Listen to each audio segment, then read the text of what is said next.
जैसे गंदगी है, जैसे भगदड़ है, जैसे नदी की अविरलता और निर्मलता पर उठने वाले प्रश्न हों, जैसे ट्रैफिक का है, पार्किंग का है, श्रद्धालुओं को बहुत लंबी दूरी तय न करना पड़े, इन सब बातों को लेकर के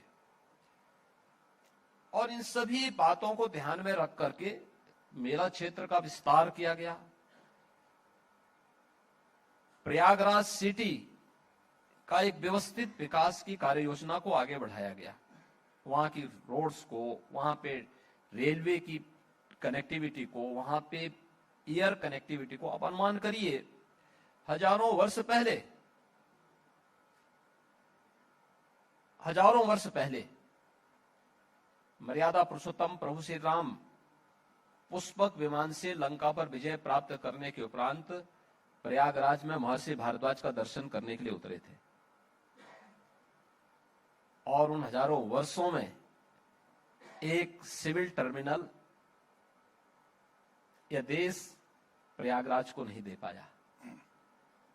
2019 में पहली बार सिविल टर्मिनल प्रयागराज में बना और उसे भी मात्र 11 महीनों के अंदर बना करके तैयार किया गया। वहां की रोड्स को लगभग 150 से अधिक सड़कें ऐसी थी जिन्हें सिंगल लेन से डबल लेन में, डबल लेन को 4 लेन में बदलने का काम हुआ। वहां पे फ्लाईओवर कैसे होने चाहिए, अंडरपास जो बने हुए थे सिंगल लेन के थे, उन्हें डबल लेन के कैसे बनाए जाने चाहिए। नदी की अविरलता और निर्मलता को बनाए रखना है क्योंकि सारा प्राण तो उसमें है, श्रद्धालु उसी के लिए आएगा, इसके लिए टीम काम की। वहां पे शौचालय इससे पहले बनाए जाते थे, सीट को ऐसे बालू में धंसा दिया जाता था, पूरा का पूरा सीवर बह करके वापस नदी में जाता था, उसी में लोग स्नान करते थे, बदबू रहती थी पूरे मेले में।